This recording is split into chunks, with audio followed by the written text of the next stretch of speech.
faala e Burkina yaaru yeeso donc hollay hara kamɓe ɓe wakkili fof ko gore fof no fota ɓurondiraka seede muɗum ɓay kanko président on hakkude ɗo e ɗon o seppay haray lamɗo français on kañum kadi ko jokkumo seppa ɓe seppini mawɗo on kun ha ɗum miji on seppinilan kono an on a fatoto débarɗo ɗon seppini intalan aduna faami seppini François Mitterrand o anda kanko ko suka révolutionnaire militaire oɗa na o militaire sen intellectuel gando waɗa service militaire wata seppude waɗa ɗum ɗon fof nawyi kadi heeɓi duuɓi capanɗe jeeɗi e goɗɗum kanko suka Thomas Sankara o seppini mo yilti kadi o teddungal ngal hiwragol oya ko dammon o addani porte France fam tawi o fawnike e mawɗo on fi seppinimo oya hersi wiigol ronki wawata seppi tampi ɓittike donc en andi ɓay Allah wi'i o teddini en o wi o waɗani en ka ƴawen ka bakkoɗen wa hamalnahum fil barri wal bahar ka ndiyam en fubbotako ko batoje deeƴuɗe luxe ta bateau on no mari jardin no mari piscine no mari supermarché no mari logement ji batoje goo no mari 2000 logement ta hoɗa e nder ton ha ñande dalngal dari mi yii goɗɗe majje ra'ayal ayni mi yii Queen Mary on New York faami donc sifa ɗum ɗon fof muɗum ko Allah daali fiiɗen batoje Allah yewti fiiɗen kaw dalɗo wa hamalnahum fil barri wal bahar ka jorni mi rondiɓe o détaille e aya goo ko rondoto en kon fi on andu wondema ko ɗe otoje tigi o faandi Allah daali wal khayla wal bahila wal hamira li tarkabuhu wa zina o wi e pucci e mbam pucci e babbi fii ko ƴawon e muɗum kañum e cuɗaari kadi ko mbaɗɗateeri ko cuɗaari kadi Allah daali wa yahluqu ma la ta'lamu himo fawi tagude kadi ko ƴawon e muɗum kadi tawa no woni lix ko on annda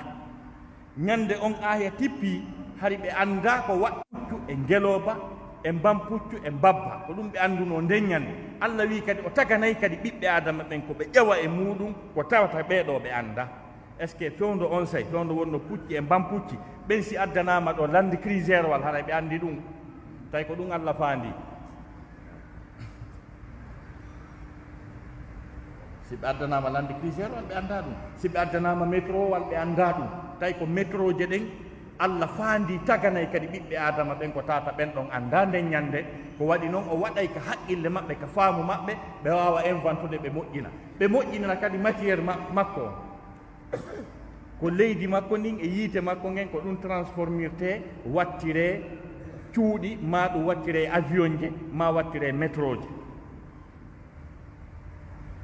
donc ko ɗum ɗon o yii ko Allah faandi kon wa hamalnahum fil barri wal bahar mo yewtay aayije goo fi on barri wal bahar tawa ko batoje ɗeɗe mi haalani on fi mum e avion je ɗen Allah faandi amma yahdikum fi dhulumati l barri wal bahar wa yursilu riyaha bushran bayna yaday rahmati a ilahum ma Allah fa ta'ala Allahu amma yushrikun al aya suratu naml Allah subhanahu wa ta'ala daali amma yahdikum fi dhulumati l barri wal bahar ka ko hombo woni on fewnude holla on laawol ka niɓe jorndini e ka niɓe baharu o wurta kadi keneeli tawa ko immode yurmede makko den kanko Allah subhanahu wa ta'ala ɗo ko Allah faandi ko avion wal ngal e bateau wal ngal par ce que ko ɗiɗo ɗiɗi gollitirte henndu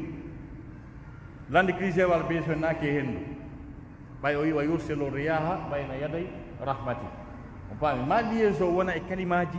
qur'ana ɗin e contexte ko wona wolede ko si mana o yaltita jon noon ko honde tuma avion o wonata dulumatil bar niɓe bar ko tuma avion wal ngal immiɗo ngal toowi e altitude mo 11000 métres par ce que min komi yeehi avion kon fof mi feƴƴade on altitude 11000 métres taw ƴawgol ko ngal towata ko ha gasa tawa fewndo ka ngal woni ɗon e nder aduna Allah fof nano e ñaamo e funnango e hirnange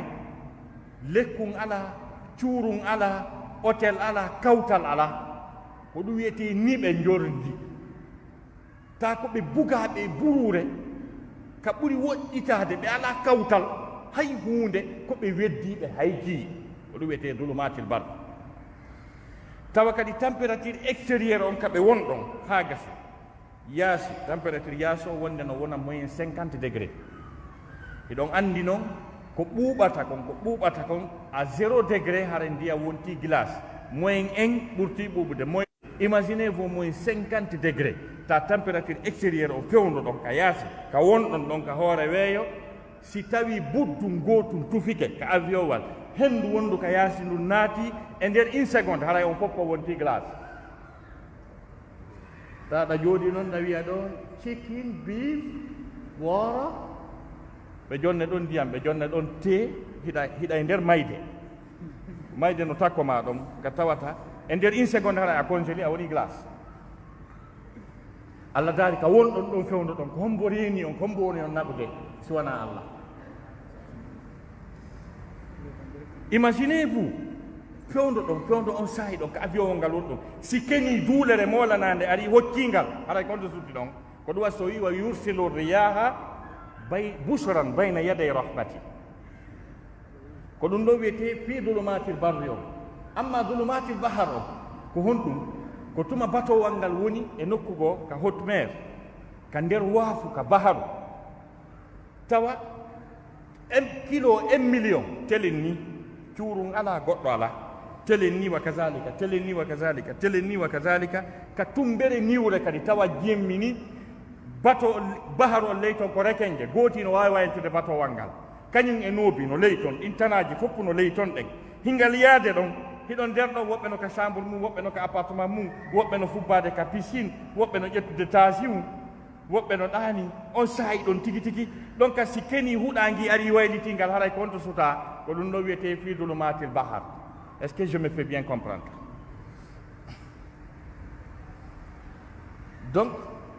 ko haalan golle wondema e hoore ko fodi en mbaɗɗateri kon himo ayni en kadi mo contrôle mo sifade ko honno avion ngal wa'ata dow no ngal wonirta burure ko honno bato o wonirta nder ka nder ɗuma mo sifi hay noone no batoje ɗe moƴƴinirte noon no ɗe wayi noon ko qur'ana sifi kon ha ñande darngal dari batowal ko noon wa'ata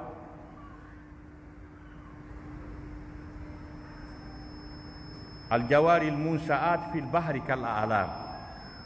ɗen dogoje moƴƴinaɗe wonɗe ka bahar wawɗe a pelle faami o andi bato on ko ley ga yaajata dow on seeɓa na noon fello wayi ko description batowal ngal Allah subahana taala woni sifaade joni noon ko Allah daali kon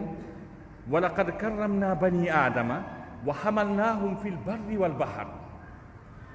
wa razaqnahum min altayibat joni aya goo ko holli wondema seppugol ko lette seppugol na hoyende seppugol tawaka yuridu llahu bikum lyusra tawaka Allah daali wa tahmilu athqalakum ila baladin lam takunu bali rabbakum la rauf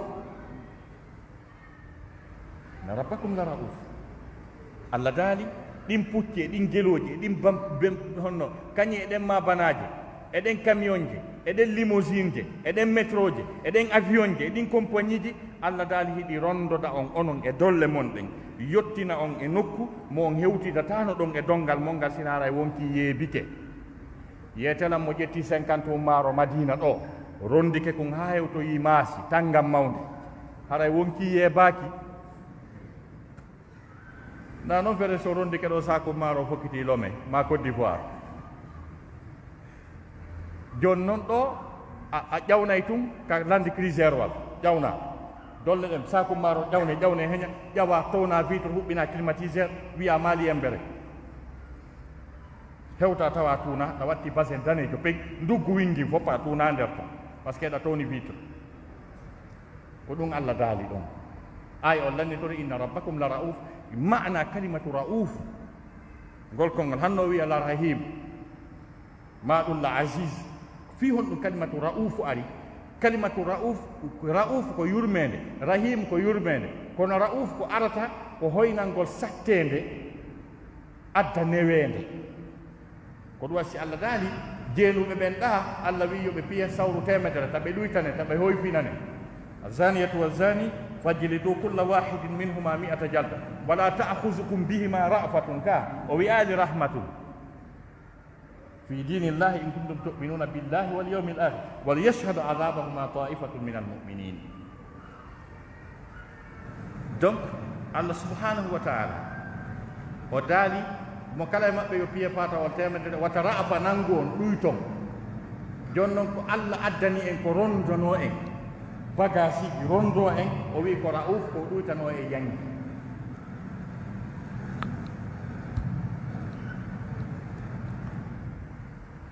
bimana miɗanni ni oɗo nani ko bimana Allah subhanahu wa ta'ala ko ɗuytano e yangi ko yen faamu wondema mo faalana en newende nden taw ko sabu noon faale nden newende Allah subhanahu wa ta'ala addani en o science ɗe gande lugguɗe ko moƴƴinana en piiji ko newinanta e gurdam men ɗam. mi jonna mi yiyata on hunde wotere ɗo kala ko nafi e science hakkude comprimére hakkude kufunaru hakkude paɗal hakkude otowal hakkude avion wal hakkude micro hakkude téléphone ɗum ɗo fof wata marsude ɓaawo yiite. Il faut yiite, il faut l'énergie, il faut l'énergie, je vous dis. Bauxite o wata waɗede otowal ma trewal ma ɗum avion wal sina yiite ma rewata yiite. O kanŋe ko yoton ko leydi ko yiite waɗata kanŋe tigi jalba labbe. O comprimé ko usine moƴƴinta comprimére. O poore ɗum kon ɗo yiide ɗo ɗum ɗo fof ko ma yiite huɓɓe ma usine ko joginta usine ko yiite na ndiyam ɓuuɓuɗam. Donc source industrialisation on fof, source usine ji ɗin fof, source avion ji ɗen fof e otoje ɗen fof e ordinateur ji ɗin fof e téléphone ji ɗin fof ɗum ɗo fof ɓay ko usine moƴƴinta ɗum usine fonctionnata e ɓaawo yiite ko ngey yiite wiyete énergie.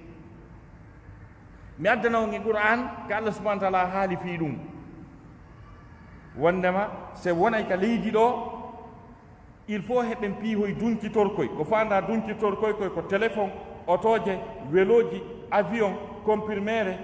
e sifa ɗum ɗon fof kala ko dunkitorte télévision ɗum ɗo fof ko ɗum Allah daali walakum fil ardi mustaqarrun wa mata'un ila hin. mustaqarrun kaka ñiiɓo wono wa mata'un ko dunkitor ɗum wallitor ɗum ila hinin ha beru ha ñande mayɗo wo ko taw